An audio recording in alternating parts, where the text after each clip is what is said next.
आपके पास कौन सी डिग्री है? फर्जी डिग्री। आप प्राइम मिनिस्टर बन जाते हो, कुछ भी बन जाते हो, फिर बाद में जो है आपका गृह मंत्री शो कर जी। तो प्राइम मिनिस्टर जी की ये है। आप खुद बोलते हो कि मैं तो 8वीं पढ़ा हूँ। आप खुद बयान देते हो कि मैं पढ़ा ही नहीं हूँ। आप जहाँ जाते हो मैं इसका भी हूँ, मैं उसका भी हूँ, किसी के भी नहीं हूँ। आप पूरा देश को लूट कर फेंक दिया आपने, पूरा देश को बर्बाद कर दिया। सुनिए, 22, 23 या 28 पूंजीपति लोग इन्होंने यहाँ से देश की करेंसी को लेके भगा दिया। आपके पास यदि लोन है तो आपके पास में बैंक आ जाता है, बुलडोजर आ जाता है, आपको डराना धमकाने के लिए बहुत सारी बातें होती हैं। आप तो नहीं भाग रहे हो। बच्चा इतना दुखी है, आज नीट का एग्जाम होता है, उसको धराशायी कर दिया जाता है। अरे भाई मेरे, ऐसे थोड़ी होती है कार्रवाई हो रही है। मतलब एक आपके माँ बाप ने आपको पढ़ाने के लिए तो तन मन धन लगा दिया, पूरा अपना घर बार लगा दिया, आपके रिश्तेदारों ने आपके साथ लगा दिया। जब आया टाइम आपकी कामयाबी का, उसको जो है पेपर लीक का मामला दिखा दिया। बच्चे ने अपनी माओ से, अपने बाप से अनुरोध किया कि इस सरकार को हटा दो। मोदी जो बैठे हैं ये भारत पर सरकार पर बैठने लायक नहीं है। ये राहुल जी हैं, ये न्याय के लिए लगे हुए हैं।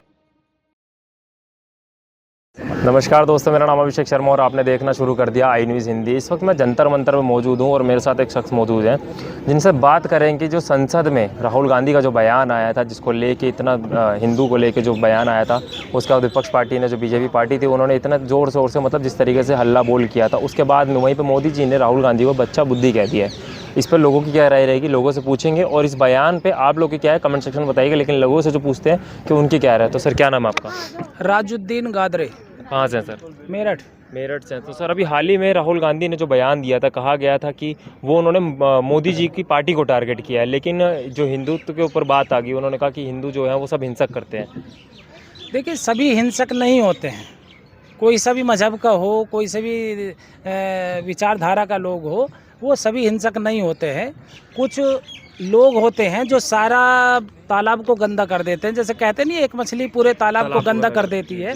तो कुछ इसी तरीके के लोग हैं जो हमारे देश में आपस में मतभेद पैदा कर रहे हैं, धार्मिक उन्माद फैला करके काम करते हैं। उनमें से मोदी जी खुद हैं। अच्छा। उनमें से योगी जी खुद हैं। अच्छा। और देखिए ना, जब ये आए थे या इनके शासन सत्ता में जाइए, गुजरात कांड देखिए, तब बताइए ये जो योगी जी बैठे हैं वो किस तरीके से आए हमारे देश में। हिंदू मुस्लिम के मुद्दे पे है और कुछ नहीं इनके पास में।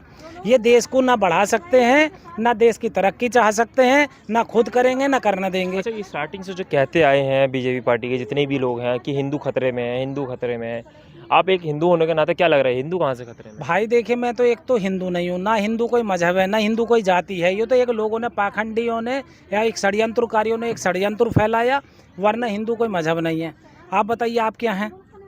अपने आप ही बताइए। मैं तो इंडियन हूँ सर। फिर हम यहाँ पर कोई हिंदू नहीं है। ये तो इन्होंने एक जो 2-3% के लोग जो षड्यंत्रकारी हैं, उन्होंने अपनी संख्या बढ़ाने के लिए लोगों को हिंदू बना दिया।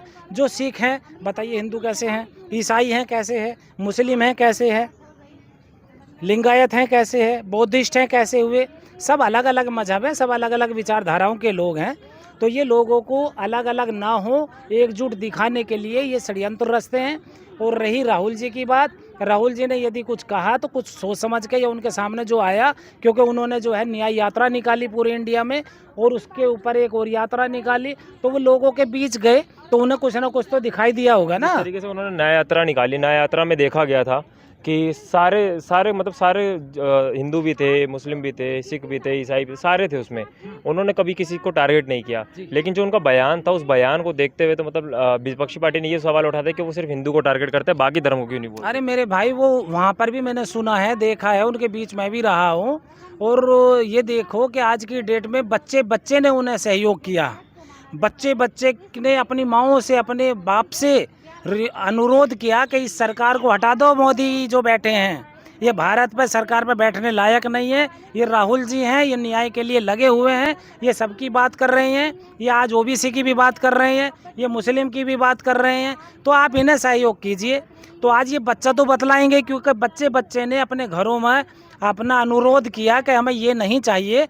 आज क्योंकि बच्चा इतना दुखी है, आज नीट का एग्ज़ाम होता है, उसको धराशायी कर दिया जाता है। वो कह रहे अरे भाई मेरे, ऐसे थोड़ी होती है, कार्रवाई हो रही है। मतलब एक आपके माँ बाप ने आपको पढ़ाने के लिए तो तन मन धन लगा दिया, पूरा अपना घर बार लगा दिया, आपके रिश्तेदारों ने आपके साथ लगा दिया। जब आया टाइम आपकी कामयाबी का, उसको जो है पेपर लीक का मामला दिखा दिया। यानी कि आपको नौकरी या आपको कारोबार नहीं चाहिए, आप भूखे मरोगे क्या? यानी जो किताबें खरीदे हैं या आपने जो टाइम लगाया, अपने बूढ़े माँ बाप का सहारा कैसे बनोगे?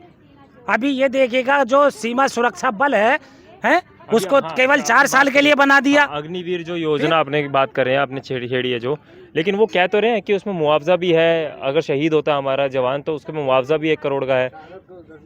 यार एक बात बताओ मुझे, जो देश की सीमाओं पर रात दिन ठंड बरसात, और ये देखो कि कैसे कैसा वक्त गुजारता है बंदा, और जान हथेली पे लेके सीने पे एकदम गोली आती है, बम आता, ख़त्म। उसके लिए केवल 4 साल, जो जिंदगी तमाम उम्र हम उसका एहसान नहीं उतार सकते, हम इस देश में बैठे हुए, क्या उसके लिए 4 साल? और उसे यूँ कह दो ले 1 करोड़ रुपया, 10 लाख रुपए, 20 लाख रुपया, उसकी वैल्यू है? एक जान की कीमत कुछ है? 4 साल के बाद जो राशि मिल रही है, उस राशि से वो अपना बिजनेस स्टार्ट अरे मेरे भाई, वो बिजनेस कैसे करेगा? वो आतंकवादी के अलावा, हिंसक के अलावा कुछ नहीं बन सकता, क्योंकि उसे गोली चलाई जाएगी, दिखाई जाएगी, उसे इस रूप में बना दिया जाएगा, और उसके दिमाग में हो रही है कि भाषा बना दी जाएगी। क्या करेगा वो? मानवता की बात कर लेगा क्या? वो इंसानियत की बात कर लेगा क्या? आज युद्ध हो रहा है, पूरे वर्ल्ड में हो रहा है, तो उसको रोकने की बात करनी चाहिए, या उसको आतंक की बतानी चाहिए, ये बात करनी चाहिए? आप जिस देश में हमला हो रहा है, बमबारी हो रही है, उस देश में हमारे जवानों को भेज रहे हैं, उनको जाओ जी पैसा कमा कर लाओ। यानी आपको पैसा चाहिए, पैसे से मतलब है मेरे देश के जो भारतवासी हैं उनसे मतलब नहीं है। यानी ये जो देश है ये आपका नहीं है, ये समझ रहे, इनका नहीं, क्योंकि इन्होंने देखे सुनिए 22, 23 या 28 पूंजीपति लोग इन्होंने यहाँ से देश की करेंसी को लेके भगा दिया। आपके पास यदि लोन है तो आपके पास में बैंक आ जाता है, बुलडोजर आ जाता है, आपको डराना धमकाने के लिए बहुत सारी बातें होती हैं। आप तो नहीं भाग रहे हो, क्योंकि आपके अंदर देश के लिए प्यार है, प्रेम है। तो जिनके पास में प्रेम नहीं है, उन्होंने अपने यहाँ से देखो कितने सारे ब्राह्मण ही ले लो, तुम पंडितों की बात कर रहे हो तो पंडितों को ले लो, कितने सारे पंडित जो हैं यहाँ से विदेशों में सेटल हो गए, कई लाख। तुम कह रहे हो हिंदू जो है खतरे में है। अभी राष्ट्रपति कौन है भाई साहब? यहाँ मुस्लिम है क्या? प्राइम मिनिस्टर मुस्लिम है क्या? गृह मंत्री मुस्लिम है क्या? कौन से बड़े ओहदे पर मुस्लिम है? तुम्हारी सरकार में बतलाइए कौन सा मुस्लिम है? तुम कहते हो हिंदू खतरे में है। अरे तुम्हारी कुर्सी खतरे में है, क्योंकि तुम्हारे पास में मुद्दा नहीं है कोई। तुमने बेरोजगार बना दिया सबको, तुमने पैसे से लाचार कर दिया लोगों को, तुम्हारे पास में कुछ नहीं है, और लोगों को गुमराह करते हो कि ये खतरे में है, फलाना खतरे में है। जो राहुल गांधी ने बयान दिया था उस पर मोदी जी का बयान सामने आया कि राहुल गांधी को बच्चा बुद्धि बता दिया है। मेरे भाई एक बात बतलाइए, दोनों की उम्र आकी है कितनी है? आप बताइए मुझे, मोदी जी की उम्र कितनी? 75 होने वाले हैं। 75 होने वाले। राहुल जी की कितनी है? 54-55 के करीब। तो यानी कि जब बच्चा बुद्धि तो बताएंगे, यानी जब उन्होंने शादी करी तो एक बच्चा पैदा हुआ, तो बच्चा ही हुआ ना उनके लिए, तो कोई दिक्कत नहीं, बच्चा बुद्धि तो रहेगा ही। लेकिन वो ज्ञान की बात जो कर रहा है, देश की जो बात कर रहा है, वो आपको जो है उससे भटकाया कैसे जाएगा आपको? तो ऐसे ही उल्टे सीधे बात करोगे। जो आदमी विदेशों में बड़ी बड़ी डिग्रियाँ लेकर के आया है, आप उसको तो कहोगे ही। आपके पास कौन सी डिग्री है? फर्जी डिग्री। आप प्राइम मिनिस्टर बन जाते हो, कुछ भी बन जाते हो, फिर बाद में जो है आपका गृह मंत्री 100 कर जी प्राइम मिनिस्टर जी की ये है। आप खुद बोलते हो कि मैं तो 8वीं पढ़ा हूँ, आप खुद बयान देते हो कि मैं पढ़ा ही नहीं हूँ। आप जहाँ जाते हो मैं इसका भी हूँ, मैं उसका भी हूँ, किसी के भी नहीं हो आप। पूरा देश को लूट कर फेंक दिया आपने, पूरा देश को बर्बाद कर दिया, पूरे देश की जनता को बर्बाद कर दिया। जितने भी बाबाएं हैं आज बलात्कारी हैं, जितने भी आज बलात्कारी हैं आप उनका साथ दे रहे हो। हाल ही में हाथरस में कांड हुआ है, 126 या 121 के अराउंड लोग मारे गए हैं। हाँ। और लेकिन उस बाबा पे अभी तक कार्रवाई क्यों नहीं हो पा रही? तो मैं भैया ये सवाल तो आपसे कर रहा हूँ ना, मैं जनता का आदमी हूँ, मैं आपसे कर रहा हूँ, मैं सरकार से कर रहा हूँ। क्यों नहीं उसके ऊपर कार्रवाई हो रही? क्यों नहीं उसके घरों पे बुलडोजर हो रहे हैं? क्यों नहीं उसके आश्रमों पर बुलडोजर चल रहा है? यानी जो गरीब होगा तो उनके ऊपर ही बुलडोजर चलाओगे, या जो मुस्लिम होगा, इंसानियत की बात करेगा, समानता की बात करेगा, न्याय की बात करेगा, तुम उसके घरों पर बुलडोजर चलाओगे? ये कहाँ का न्याय है भाई साहब? तुम जंगल में रहने वाले हो, बाबा हो, आप वहीं भैया माला जपते रहो। तुम यह जनता के बीच में क्या करोगे? जाओ वहीं जंगल में बैठो। तुमने जंगल राज बना दिया। तुम इस देश को, अपने समाज को क्या बनाना चाहते हो? हमारा उत्तर प्रदेश इतना सक्षम, इतना बढ़िया प्रदेश है, लेकिन उसमें हिंदू मुस्लिम। अब कहाँ का हिंदू मुस्लिम है, मुझे ये बतला दो पहले तो।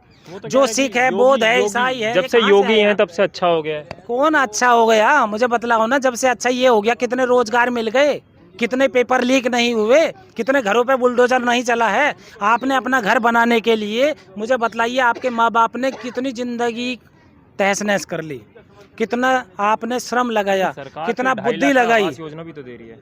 मतलब एक तरफा तो घर पे बुलडोजर चला दो 20 लाख रुपए पे, 50 लाख रुपए के घर पे, और तुम 2 लाख रुपए दे दो। अभी आपने 300 रुपए के सिलेंडर को 1200 कर दिया, उसमें से 100 रुपए घटा दिए। रिचार्ज के रेट भी फिर से बढ़ गए हैं। फिर अभी बतलाइए, जितनी भी यहाँ पर भी ये टेक्नोलॉजी की थी कंपनियाँ कि भाई ये सिम बेचेंगी, अपना ये नेटवर्क फैलाएंगी, बहुत सारी कंपनी थी, धीरे धीरे सबको ख़त्म कर दिया। 2-3 लोग बचे हैं तुम्हारे दोस्त, उन्हीं की कंपनी चला रहे हो। यानी जो मनमाना रेट आप थोपोगे वो जनता को होगा।